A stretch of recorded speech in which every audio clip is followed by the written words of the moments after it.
मुझे मालूम है, मुझे मालूम है, नहीं मुझे मालूम है, नहीं मुझे पता है, मुझे पता है। देखिए मैं अपनी बात को क्लोज कर रहा हूँ। देखिए मुझे दबा नहीं पाएंगे आप, नहीं मुझे दबा नहीं पाएंगे आप। सुन लीजिए मेरी बात। मुझे पता है ये उबाल क्यों आता है। मैं जानता हूँ इस चीज़ को। No I am sorry, I am not going to impress by this. Sorry, you can do that. I am just summing it up. मैं सम अप कर रहा हूँ, बात को अपनी खत्म कर रहा हूँ। हिंदुस्तान के मुसलमान ने ऐसा बंधुआ मजदूर बना लिया अपने आप को कि हर सेकुलर पॉलिटिकल पार्टी ये समझ के बैठी है कि ये वोट मेरा और मेरे बाप का, और कोई दुनिया की ताकत ऐसी है नहीं कि जो मुझसे इसको ले ले। और मैं आपसे ये कहता हूँ कि जब तक आप अपने दर, अपना दरवाज़ा, अपना दरीचा, अपना दिल, अपना दिमाग, अपनी सोच सबके लिए नहीं खोलोगे, शिकायतें होती हैं। शिकायतें तो सबसे होती हैं दोस्तों। आपको याद दिलाता हूँ, आपको आसाम नीली याद है? बहुत से लोग ये समझते हैं कि फला साहब आ जाएंगे तो खिलाफत आ जाएगी हिंदुस्तान में। खिलाफत ना पहले थी, ना आज है, ना कल आने वाली है। आसाम नीली में जब दंगा हुआ था, याद है आपको? नॉन अलाइनमेंट समिट होने वाली थी न्यू दिल्ली के अंदर। 21 दिन पहले आसाम नीली में कोई कहता है 15,000, ऑफिशियल फिगर 3,000 की है। 3,000 मुसलमानों का कत्ल हुआ। 16 गांव से मुसलमानों को खदेड़ा गया। भागलपुर में 2,000 मुसलमानों को जिंदा दफना दिया गया। गोभी बोदी गई। इस वक्त जबकि होम मिनिस्टर मौजूद है, होम सेक्रेटरी मौजूद है, चीफ मिनिस्टर मौजूद है, चीफ सेक्रेटरी मौजूद है और एक मुसलमान वजीर भी मौजूद है। हमने तो कांग्रेस से बात करनी बंद नहीं करी। क्या बंद की हमने बात? ईदगाह पर 30 दिन के रोजे रखने के बाद नमाज ईद की पढ़ के मुसलमान निकल रहा है, घर जाके सेवइयां खाऊंगा, बच्चों के साथ खुशियां मनाऊंगा। 300-400 मुसलमानों को गोली से भून दिया गया। तब तो आपने नहीं कहा कुछ भी। ये सब माफ है? कब खड़े हुए आप? क्या उस जमाने में आपने कोई जलसा करा, कोई एहतजाज किया, किसी मोहतरम ने कोई इस्तीफा दिया हो तो बता दे भाई मुझे। इसलिए मैं खुल के बात करता हूँ। इसलिए मैं कहना चाहता हूँ आप लोगों से कि ये दरवाज़ों को खोल दीजिए। मैं ये नहीं कह रहा कि मुसलमान बीजेपी को वोट दीजिए, जिसको दिल चाहे वोट दीजिए, और कोई किसी के कहने से किसी को वोट देता नहीं है। 3 साल के बच्चे को हम अपनी बात नहीं मनवा पाते, हमें उसकी माननी पड़ती है। इसलिए इस गलतफहमी में किसी को रहना नहीं चाहिए। और जो एक हमारे यहाँ बाजार लगता है अपीलों का, फलां साहब की अपील, आदमी 10 पीछे नहीं है, अपील हिंदुस्तान के मुसलमान से हो रही है। गली गली में आलमिया तंजीमें भरी पड़ी। आखिरी बात आपसे ये है कि नैरेटिव बदलना पड़ेगा।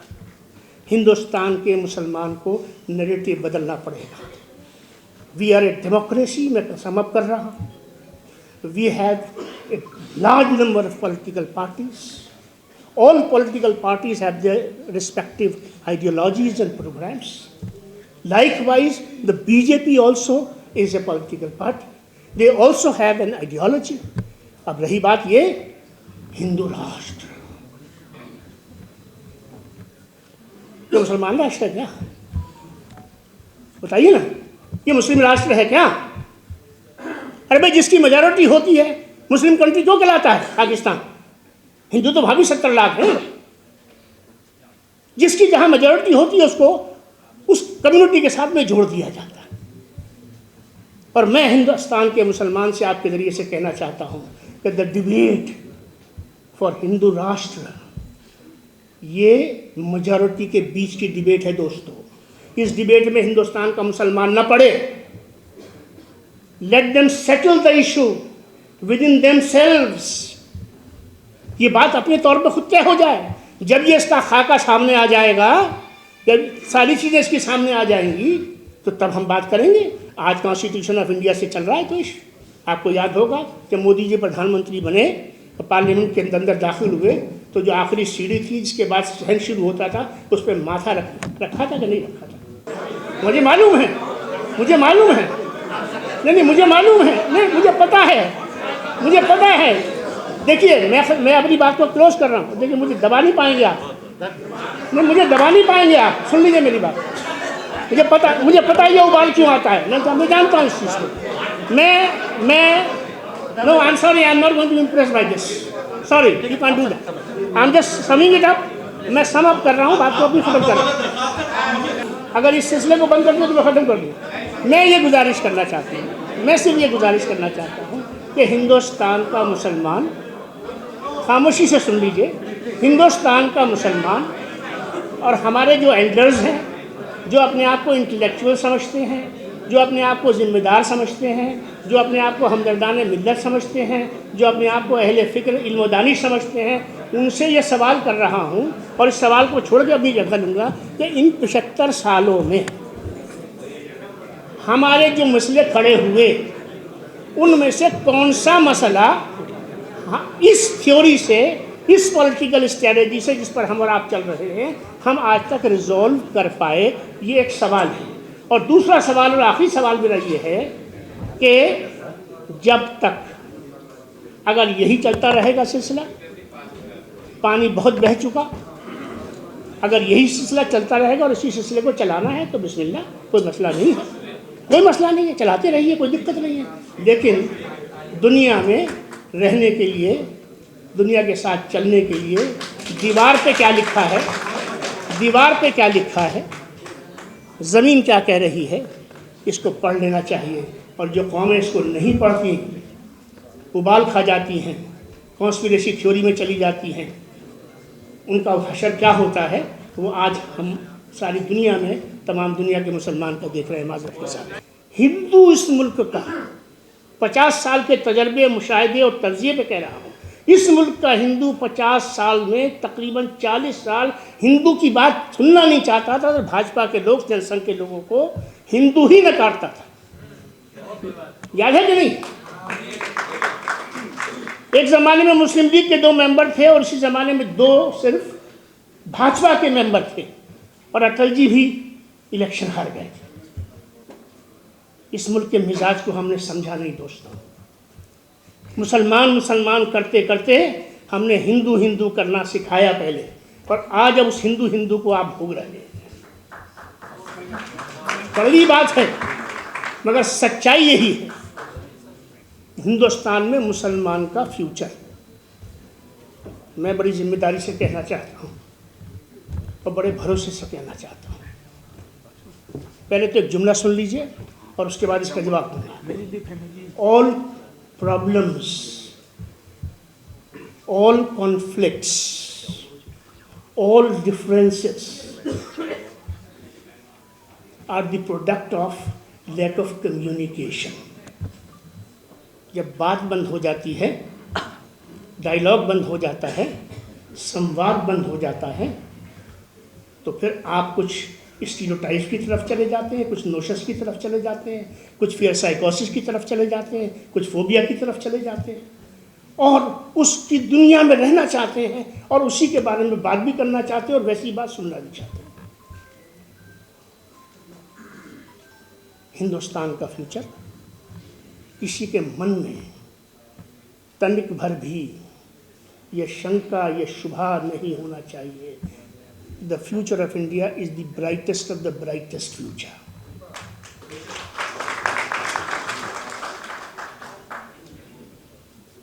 और ये कोई कहने की बात नहीं है। Facts and figures are speaking for themselves. अगर आज दुनिया में इंडियन जीनियस को पे भरोसा करके अमेरिका जैसा मुल्क आगे बढ़ रहा है, उनके इंस्टीट्यूशंस देखिए, उनके साइंटिफिक रिसर्च की लैब्स को देखिए, वहाँ CEOs को देखिए, हमारे टैलेंट को देखिए, तो आपको अंदाज़ा होगा इस चीज़ का जो है। अब यहाँ से शुरू करते हैं। आज का भारत, जब 1947 में भारत आज़ाद हुआ तो गांधी, नेहरू, पटेल, आज़ाद, रफ़ी अहमद किदवाई, गोविंद वल्लभ पंत, आचार्य कृपलानी, इनका हिंदुस्तान था। याद है कि नहीं? यही नाम थे ना साहब। 2024 में हिंदुस्तान का मुसलमान सबसे पहले अपने गले के नीचे इस बात को उतारे कि 2024 में नहीं बल्कि 2014 से 2014 में से लेके आज 2024 से नहीं 2025 में दाखिल हो चुके हैं। आज का भारत, प्लीज़ बात मत कीजिए, बुनियादी बातें कर ली। 2025 में इस देश के प्रधानमंत्री नरेंद्र मोदी जी हैं। अब नरेंद्र मोदी जी कौन हैं? नरेंद्र मोदी जी राष्ट्रीय स्वयंसेवक संघ की कोक से, शाखाओं से और उसकी आइडियोलॉजी से निकली हुई ही एक व्यक्तित्व है और वही एक नेतृत्व है। ये एक सच्चाई है। ठीक हो गई बात। दूसरी बात, राष्ट्रीय स्वयंसेवक संघ और उसके सरसंचालक, इस कंटेक्स्ट में याद रखिएगा, जिस कंटेक्स्ट में मैं बात कर रहा हूँ, इस कंटेक्स्ट में the ideological leadership and the ideological content of the present political dispensation and of the present national leadership and of the cadre of Bharatiya Janata Party, it comes from him. ये उनसे आता है। ये आज का भारत है। दूसरी बात, अल्हम्दुलिल्लाह मैं भी मुसलमान हूँ और यहाँ अक्सरियत मुसलमानों की बैठी है। हम न तो यहाँ मैं आरएसएस के वकील की हैसियत से खड़ा हूँ, समझ लीजिएगा बात, और ना मैं भाजपा की वकालत के लिए खड़ा हूँ और ना मोदी जी की तारीफ के लिए यहाँ खड़ा। ये मकसद नहीं है। मकसद है आपसे गुफ्तगू करना, आपके सीनों में कुछ चीज़ें उतारना। 2024 के इलेक्शंस तक हिंदुस्तान के मुसलमान ने, मैं ये जो कह रहा हूँ वो लिखता भी हूँ, लिखा भी, आपने पढ़ा भी होगा, एड़ी का चोटी का जोर लगाया कि कम वोट में BJP should not come into power. एक बात यह है, बट वी हैव फेल्ड, हम नहीं रोक सके, नंबर एक। नंबर दो, इसके साथ साथ एक शिकायत हम लेकर चले कि साहब हमको रिप्रेजेंटेशन नहीं मिलता, हमको टिकट नहीं मिलता है। मैं एक ज़माने में जब अटल जी के साथ काम कर रहा था, बात चली बहुत कि मुसलमानों को टिकट नहीं मिलता है साहब। मुसलमानों को चंद टिकट दिए गए। जब टिकट दिए गए तो क्या कहा गया कि किसी भी कीमत पर जमानत जब्त करनी है, जमानत जब्त करनी है। और आपने जमानत जब्त की और बड़ा तीर मारा और गल्फ को बढ़ाते चले गए। खलीज बढ़ती चली गई दोस्तों, और वो खलीज को हमने इतना बढ़ा लिया उस खलीज को कि उस खलीज में अब लोगों को मज़े आने लगे। उस खलीज की बहुत सारी कंस्टिट्यूएंसीज पैदा हो गई, उसके बहुत सारे संगठन पैदा हो गए, उसके बहुत सारे लीडर्स पैदा हो गए, और उसके नतीजे में जिस माहौल से आप आज के वक्त में आपके जहन परेशान है और खौफजदा है, ये उसकी उपज है। ये तो मसला हो गया। सलूशन कहाँ है? थोड़ी सी बात पीछे से लेके चलूँगा और शायद भाई थोड़ा सबक लूँगा।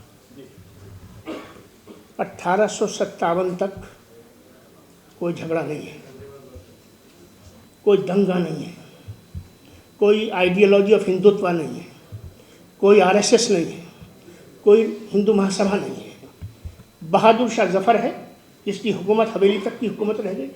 उसके नेतृत्व में पूरा भारत हिंदू मुसलमान नहीं है, पूरा भारत उसके पीछे खड़े होकर एक जंग लड़ता है।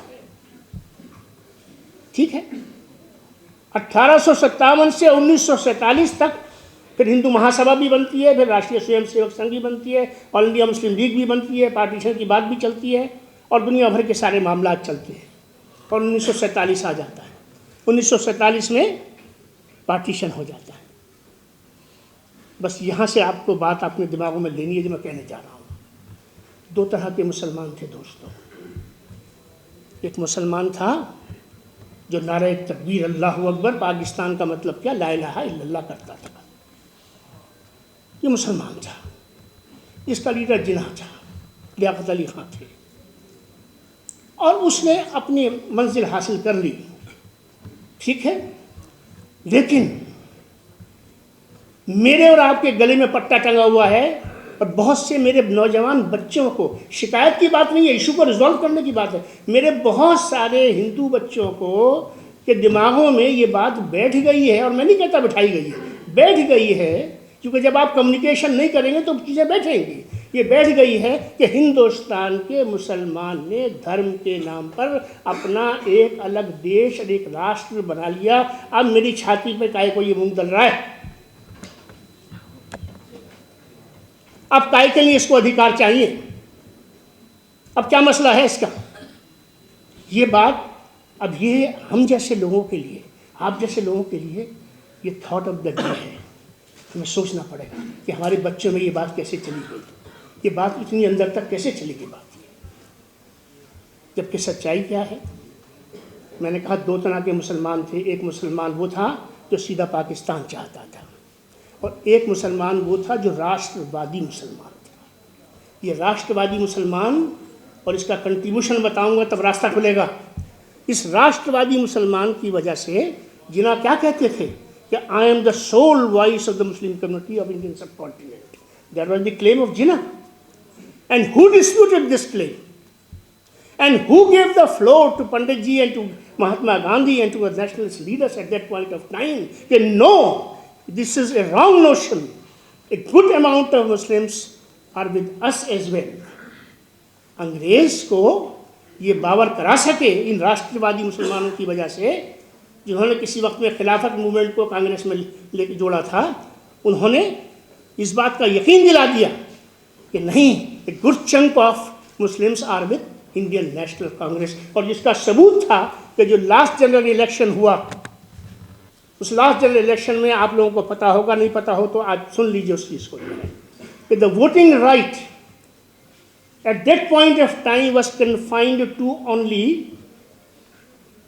कितने परसेंट मुसलमानों के पास वोटिंग राइट था? 13 से 14% के पास वोटिंग राइट था। कौन लोग वोट देते थे? एलीट वोट देता था, जमींदार जागीरदार वोट देते थे, गवर्नमेंट एम्प्लॉई वोट देता था, जिनके पास टाइटल्स होते थे वो वोट देते थे। आम मुसलमान के पास वोटिंग राइट नहीं था। 86% of the Muslims of undivided India were never given the option to oppose Pakistan और टू सपोर्ट पाकिस्तान। 86% लोगों से पूछा ही नहीं गया। 14% में से 7 से 8% लोगों ने वोट दिया, और उन 7-8% लोगों के नतीजे के अंदर जो है वो पाकिस्तान का सारा सिलसिला, सारा खेल चला। तो राष्ट्रवादी मुसलमानों के कंट्रीब्यूशन की वजह से, इस मिसाल से अंग्रेज़ को कन्विंस किया जा सका। और इसके नतीजे में दोस्तों हमको क्या मिला? आज का नक्शा देखिए आप। पहली शिकायत तो मेरी उन लोगों से है जिनको पार्टीशन की जल्दी बहुत थी। अगर 800 बरस से साथ रह रहे थे तो ऐसी कौन सी मुसीबत आ गई थी कि हम 5 साल और नहीं रह सकते थे? कैबिनेट प्लान को हमने क्यों रिजेक्ट कर दिया? हम अगर 800 साल एक साथ रह सकते थे तो 5 साल और क्यों नहीं रह सकते थे? आपस में मामला निबट सकते थे, हम पार्टीशन से बच सकते थे। लेकिन इतनी जल्दबाजी कि 3 हफ्तों के अंदर बाउंड्रीज भी एयरमार्क हो गई, इलाके भी तकसीम हो गए, हम भी तकसीम हो गए और बेड़ा गर्क हो गया। आज सोचिए ज़रा, अगर हिंदुस्तान तकसीम ना होता, मैंने किसी न किसी जिम्मेदार से कहा कि आँख बंद करके सोचो, अगर पार्टीशन की जल्दबाजी न की गई होती, कैबिनेट प्लान को एक्सेप्ट कर लिया गया होता और कुछ वक्त पार्टीशन के लिए अपनी डोमेस्टिक कंस्टिट्यूएंसी के अंदर नेगोशिएशंस के लिए स्पेस रख लिया होता, तो आज मेरे हिंदुस्तान और मेरे इस वतन अजीज़ की सरहदें कहाँ होती? आज मेरा एक ट्रक अगर अफगानिस्तान जाना है तो ताल्लुकात हो या ना हो, डिप्लोमेटिक रिलेशंस हो या ना हो, लेकिन वो कहाँ से जाता है? वो जाता है वाघा बॉर्डर से जाता है। मेरी सरहद 2600 किलोमीटर की सरहद है अफगानिस्तान के साथ। मैं कहाँ होता? मैं अफगानिस्तान की सरहद पे होता।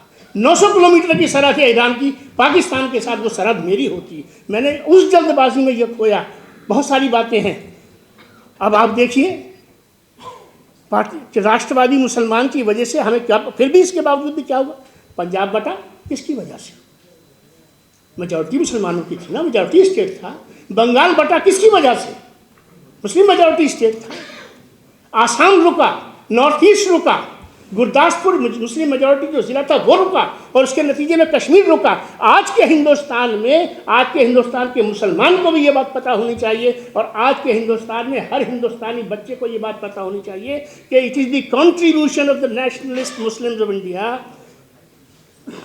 After in the context of partition of India, कि जिनकी वजह से we could have good chunk of Punjab, Bengal, Assam वगैरह वगैरह। ये चीज़ें हमारे यहाँ इसका जिक्र नहीं होता। इन राष्ट्रवादी मुसलमानों की कहीं कोई बात नहीं होती। ये बात होनी चाहिए, इस बात को करना चाहिए ताकि बच्चों के अंदर ये बात जाए। और वो जो जहन में जहर घुस रहा है कि पाकिस्तान बना लिया और पाकिस्तान ले लिया, वो चीज़ जो है वो ख़त्म होनी चाहिए। दो बातें छोटी सी और कहूँगा, ऐसे तो बहुत कुछ कहने के लिए है। आज की दुनिया कोई साहब कुछ पूछना चाह रहे हैं? अच्छा, आज की दुनिया डायलॉग की दुनिया है, संवाद की दुनिया है। मैंने शुरू ही वहीं से किया था कि दुनिया में सारी समस्याएं जो हैं वो कम्युनिकेशन के होने या ना होने या कम होने या ज़्यादा होने से होती है। संवाद, अब संवाद में क्या होता है? बहुत से लोग जो इस बात से वाकिफ़ हैं कि मैं संघ और हिंदुस्तान के मुसलमानों के बीच में एक ब्रिजिंग के लिए मैंने किताब लिखी, the meeting of minds, a bridging initiative, जिसको सरसंचालक जी ने जिसको रिलीज़ किया। जिन लोगों ने वो किताब पढ़ी है उसमें मैंने कोई इशू ऐसा है नहीं जिसको मैंने छोड़ दिया हो, उन तमाम इशूज़ को रखने की कोशिश करी। मकसद क्या था? मकसद ये था कि ये जो बढ़ती हुई खलीज है, ये खलीज जो है, इस खलीज को किसी न किसी दिन आपको पाटना पड़ेगा। मैंने आपसे कहा कि आज प्रधानमंत्री नरेंद्र मोदी इस देश के प्रधानमंत्री हैं। आज राष्ट्रीय स्वयंसेवक संघ का एक वर्चस्व है और उसका एक रोल है, जिसको मैं पसंद करूं या ना पसंद करूं, अच्छा समझूं बुरा समझूं, ये तो आपका प्रीरोगेटिव है, मैं उस पर कुछ नहीं कहता। लेकिन जो ग्राउंड रियलिटी है उसको तो मानना पड़ेगा भाई। आप उस ग्राउंड रियलिटी को मानने, जब तक ग्राउंड रियलिटी को मानेंगे नहीं, उसको अपने अंदर लेंगे नहीं, उसके साथ में डायलॉग में नहीं जाएंगे। डायलॉग कैसे करेंगे? छुप के करेंगे। मैं ऑन रिकॉर्ड कहता हूँ, कितने लोग हैं, खासतौर से जो इन्फ्लुएंशियल्स हैं, a good chunk of them are meeting the RSS leadership. छुप के मिलते हैं, छुप के मिलना चाहते हैं। मैं इस मन से कहना चाहता हूँ, अगर देश को आगे ले जाना है, माहौल को बेहतर करना है और रिश्तों को बेहतर बनाना है, तो अब उस लाइन को छोड़िए। मैं कांग्रेस की मुखालफत नहीं कर रहा, मैं कांग्रेस आइडियोलॉजी के बारे में कोई बात नहीं कर रहा हूँ। अब तमाम पार्टियाँ अपनी जगह हैं, अपनी जगह रहें, अपनी आइडियोलॉजी पर रहें, अपने तरीके से काम करें। हिंदुस्तान में डेमोक्रेसी है, डेमोक्रेसी में हर शख्स को इजाज़त है। लेकिन भाई मैं बंधुआ मजदूर क्यों हूँ? मुझे उन लोगों ने जिनकी मैं रीढ़ की हड्डी रहा, इस जेब में डाल लिया। मुसलमान कहाँ जाएगा साहब? ये जा कहाँ सकता है साहब? और अगर कोई ऐसी बात कह दे, साहब ये तो साहब एजेंट हैं साहब, आरएसएस के, अफगानिस्तान के, आप पैसे खा लिए ना साहब। अरे कब तक यार ये बातें करते रहोगे? कब तक इस दुनिया में रहोगे? कोई दोस्त नहीं होता राजनीति में, कोई दुश्मन नहीं होता राजनीति में। राजनीति में राजनीति होती है।